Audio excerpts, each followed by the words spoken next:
All right. The next question. This one is going to get a little more into the subjectivity, the review, the critical eye, as it were. Everyone, get your monocles on, for Arcandre07 has asked us, what are your criterion for making a good furry visual novel? So what makes a very visual novel good to you? Ooh. Marshmallow Bears, let's start with you. Oh, no. Oh, me, oh, my. Attack. Send in the bears! Ah! Get the, there's one yelp. It's going to be, for me, what I look for in a, let's see. Sorry, Well, that one yelp is still... The writing, for one, it's a visual novel, so the writing has to be up to a certain standard. And then, like, at least some passion put behind the art. Like, you can tell, as an artist, I can tell when someone's just phoning in their art. So yeah, just that's my off-the-cuff answer. Don't phone it in. That's the best answer, but yeah. Give a fuck about what you're doing. That's the answer. Yeah, fair enough. Yeah, don't make your visual novel just because everyone else is doing it. You can tell immediately when something has a lot of heart and soul put behind it.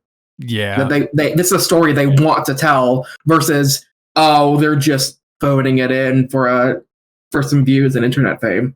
Oh, we'll get to that. Well, let's get into it right now. Fallenwolf, it is your turn. Oh, jeez.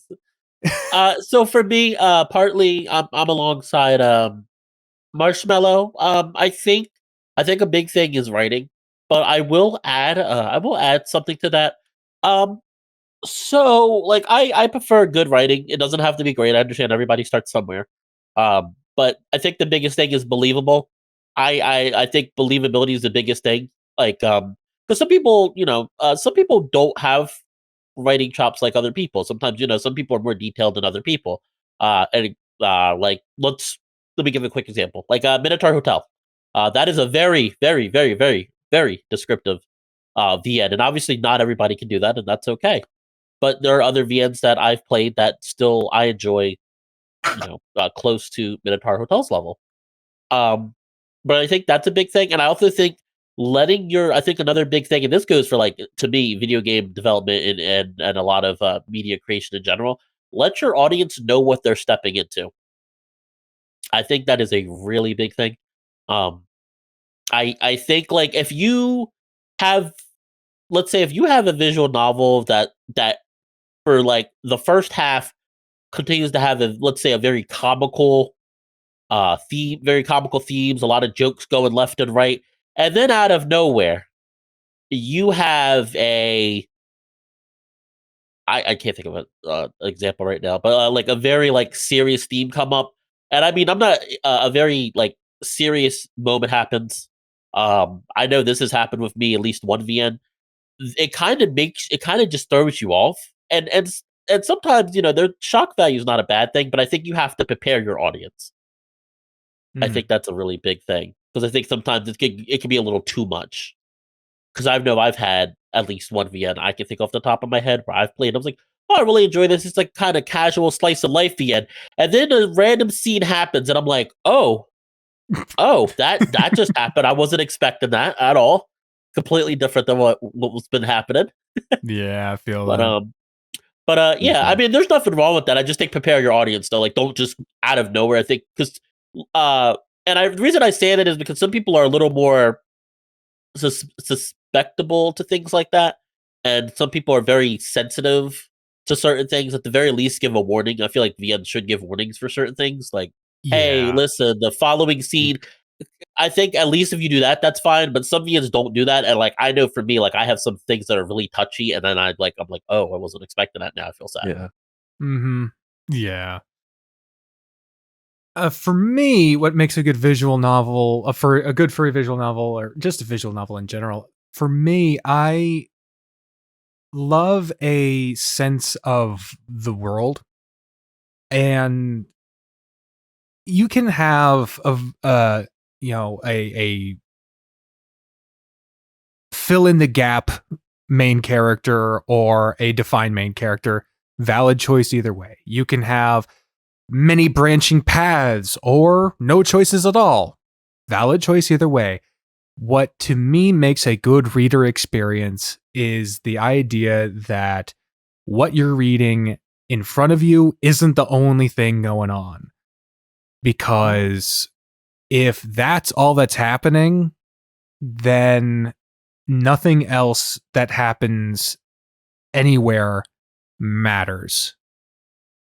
And obviously you got to do the bare mechanics. You can't have just plain text making it read like a VCR like a manual. You got to have a sense of atmosphere, a sense of storytelling, a sense of making the world feel full. But overall, if all that seems to be happening is picture, talk, then we walk to a room, plot. Well, that just, it's fucking dumb. It just sucks the life out of any experience you could have. Gives dimensionality to characters, because it's like, then you wonder like, oh, what's their type of humor of it? What's their interest beyond that? Because you could maybe pick those up from conversations. Like context details really help. Exactly. The best thing that I have ever gotten from a visual novel reading experience is the idea that what I'm reading and what I'm seeing, because you got to also take in mind what the visual part of the visual novel is. What you're reading and what you're seeing isn't all that's there. Not only in the background or what else is going on in the world, but what a character is saying isn't all that they could say.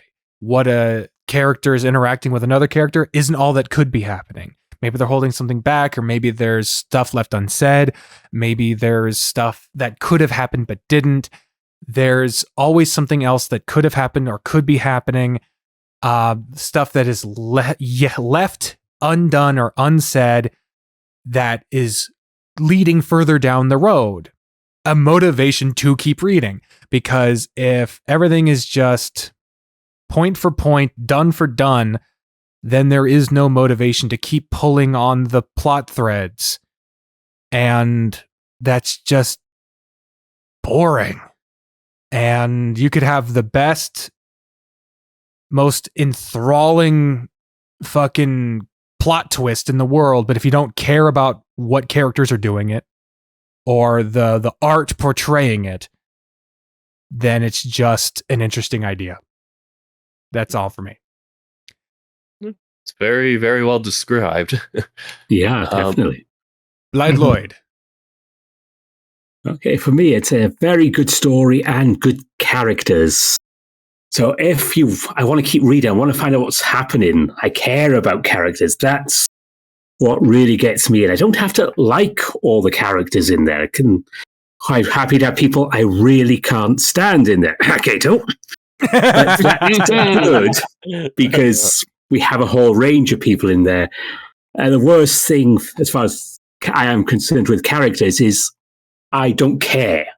There's a very popular writer, not a furry writer, I'm not talking about anyone in the fandom here, who apparently he's so popular, everyone loves this stuff, they rave about his books, and the TV shows are made of one of them.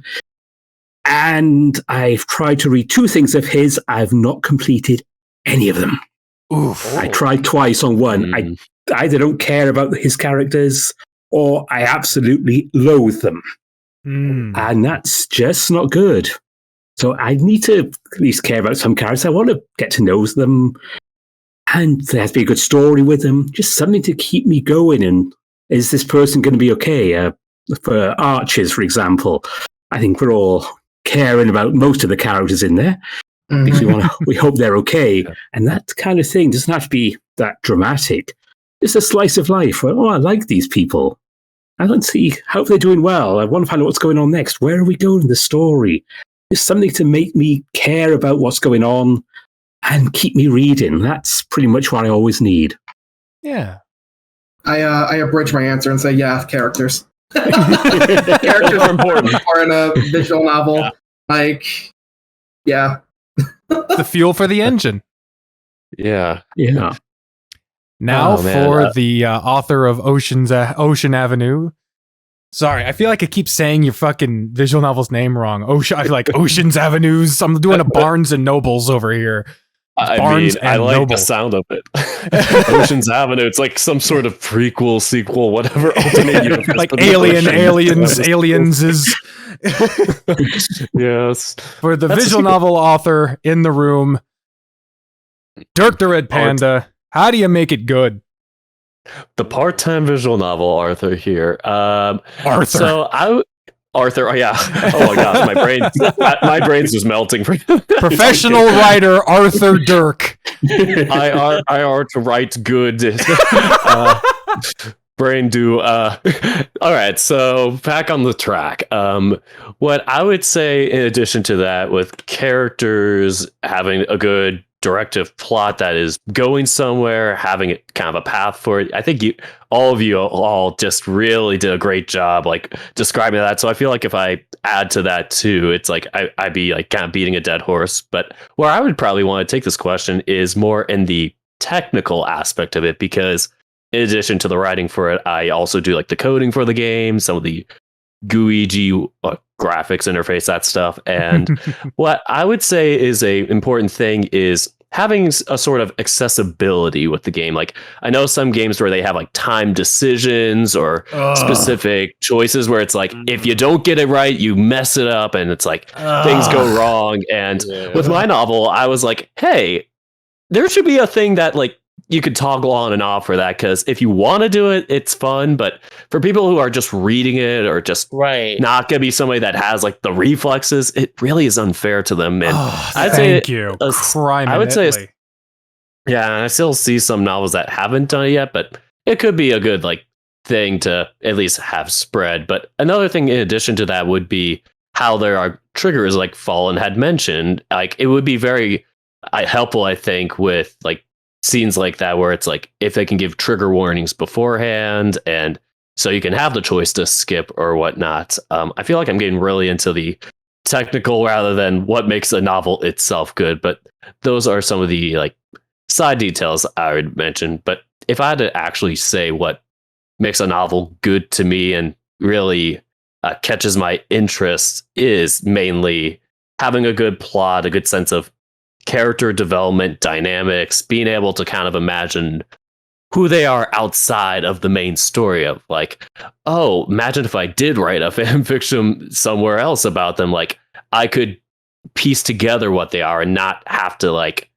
pull out from my butt what they would be like or whatnot. Something that is gripping, something that you'd be like, oh, I would like to hang out with this character, or it's like, oof, I would hate to have this character around me. So yeah, mainly that. And I think maybe art in a sense is secondary, but it is still important to at least maybe see a sense of like it's coming to its final product, even if it's not whatever, some sort of Mona Lisa or amazing thing. Just knowing that at least when the artists or story makers are making it, that it has a sense of like its completion if it's getting towards the end of it, or it's having a work in progress, just to show that, yeah, there is some passion, some effort into it. Because otherwise you feel like, you know, is it worth investing if it doesn't look like it's going somewhere or getting finished at all? Yeah, I mean, that's a very good point, because when I'm looking at a game on itch, if it could have the most like stunning story in the world, but if it looks like the art was drawn MS Paint style, like if you've seen those like Ringo MS Paint drawings, like not really. it's unfair to say, but like it's a book by its cover judging. Like, I'm less likely to pick up a visual novel if the preview pictures look like the game is unfinished. I'm more likely to be like, maybe we'll wait until it's done a little more. But Yeah. the story could be done entirely, and it would just be like maybe it's a writer who could not afford a professional artist, and so they had to draw it themselves. But they're just not, an experienced artist, and so they need more exposure to get the artist. But because they can't get proper exposure because people keep overlooking their visual novel because the visual part isn't as appealing, they're kind of trapped in that whole you need an entry-level job to get the experience, but you can't get experience for an entry-level job kind of circle. Well, somebody's going through this right now and has 2 thumbs. So Me. it's kind of an unfair thing, but it's an unfortunate truth about the superficiality of this sphere that maybe sometimes we kind of need to take a different inventory about. Also, I wanted to give a special notice when you guys were mentioning devs mentioning putting in different triggers and notices for scenes. It's not 100% on topic, but I wanted to give a special notice to Hyper Wolfstar Paul Diggs, the dev behind Wolfstar Sins in Paradise. Because when I first played Wolfstar Sins in Paradise on my channel, there wasn't a streamer mode, and after I played it, and like 90% of the fucking videos was just censored because the beginning part of that game, the main character is naked. Yeah. It was basically Yeah. just Plot. the video was fucking just a picture of a fruit bat because that's how I censor my I videos. remember. I watched you play that, and I remember that. They actually went through and implemented a streamer mode. They changed. Hell yeah. Yeah. So good to hear. Yeah. They did it so that you toggle it and it will tell you right before there's any nudity or anything like that. So they implemented it for people who are doing that. And it was such a considerate move. They actually put more work in to do it. And so that's a positive example, not quite in terms of like a sensitivity for triggers, but in the same vein, they altered their work for people with special needs. So shout out to Paul Diggs for that. That was awesome. Mm-hmm. Yeah, and did you start it? But did you start the series when you were streaming still, or was this like I was? Oh, that was it's so hard to like throw That's out why- censors like midstream. That's why I couldn't go back and just edit it because Yeah, because as a streamer, I had that experience with certain novels where it's like, oh, I didn't know this scene came up. And it's like, oh no, they're naked, and you're like struggling to get the censor bar up. You're like, oh, is it gonna get demonetized because of 2 seconds I wasn't looking? exactly. I always keep a screen-sized sensor on standby, and Yeah. That's what I do. I You know. usually have it on the in OBS, but I just have it like obviously invisible, and I just because sometimes you can't. It's so hard with some you just have no idea. Like sometimes you're really just playing like, oh, it's a nice wholesome moment, friends, bros, just being bros, and it's like, oh, okay, and they're like, oh, And then they jump their pants. Like, what the fuck? Yeah. We're Yeah. at Walmart, you fucking pervert. What the hell? Wouldn't be surprised. knowing this fandom, Oh man. Oh, God.